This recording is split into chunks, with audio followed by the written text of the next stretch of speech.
Curriculum, pedagogy and assessment. Teachers in flexi schools engage in thinking about curriculum, pedagogy and assessment. They ask questions like, what makes a curriculum rich, meaningful and socially just? How can pedagogy be used to engage young people in meaningful learning? How can assessment be used to drive learning? The curriculum consists of the official knowledge of a school system. An enacted curriculum is what happens in the school, which draws on the official curriculum but is also shaped by the local context. The curriculum young people experience highlights the knowledge that is valued by school. Research shows that if the curriculum is irrelevant to them, young people are likely to disengage from learning. Flexi school teachers need to work within the formal curriculum. Of course we follow the Australian curriculum. Curriculum is also very important because we're trying to ensure that our students are ready to work and are ready to get out there and be independent. Flexi school teachers also recognise the importance of local knowledge, that of young people and their communities. Flexi schools develop their own programs so that the curriculum better suits the needs of young people. Instead of pre-planning everything, you see what a young person is interested in and then you help them map out a learning plan. By drawing on their interests and aligning them to the curriculum, young people learn English or maths, but they do this in a meaningful way. Pedagogy relates to the approach to teaching. Flexi schools often approach teaching through project-based learning or outdoor adventure-based learning. Most teachers don't have a fixed pedagogical recipe that they follow. Young people are diverse learners, so my pedagogy is going to change accordingly to suit their individual needs. The young person will show us what they need and they will give us our teaching cues. I don't believe in restricting teaching to a particular methodology. An individualised approach to pedagogy means that teachers in flexi schools often use individual learning plans to better support young people.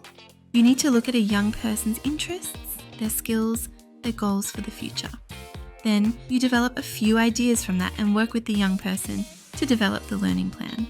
That might be cooking cakes in the kitchen, which may then lead to the young person completing a hospitality course. Project or interest-based learning also allows teachers in flexi schools to incorporate a young person's interests into the curriculum. If there is a science element that a young person is interested in, then I would build science into the curriculum. We are mainly interested in the process of learning, so learning how to learn. Young people bring the content. Flexi schools will often connect learning to issues beyond the school. I try to engage with current issues because it is of interest to young people. The marriage equality plebiscite was a big one because we often have young people identifying as a wide range of sexualities or genders. Pedagogical approaches also need to take into account young people's experiences. Many young people have been subjected to forms of oppression such as poverty, racism, misogyny, transphobia and homophobia. Some of our young people are quite marginalised or are in youth homes or are children of the state. Given their trauma, they tend to be with us for a lot longer and we need to work on their well-being. I help them find their passion, helping them become confident, building their self-esteem, that sort of stuff. Assessment is often associated with experiences of school failure, particularly for marginalised young people. Assessment failure is problematic, as negative experiences can have a detrimental impact on well-being. Young people in flexi schools have aspirations and are looking for an outcome from schooling. Many seek to acquire formal qualifications that lead to further study or employment. Assessment is not separate from learning. Assessment for learning is often used. Teachers support young people when they undertake assessment to enhance their learning. There's more scaffolding to support learning. We might give them a little bit longer, or we'll explain it in more depth if they don't understand. We give them more examples and feedback. There is some criticism of exam-based approaches, but real-world tasks allow teachers to align assessment to the lives of young people. We don't do formal exams, which I think is a big win. We do a lot of reflections and we use a lot of creative approaches to assessments.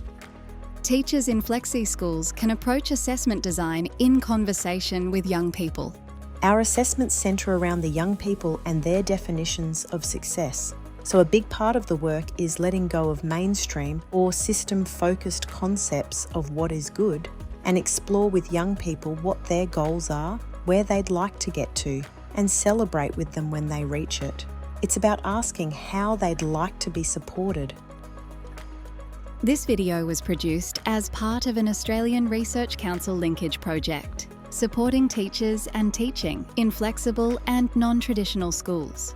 The views expressed in this video belong to the researchers and are based on data from this project.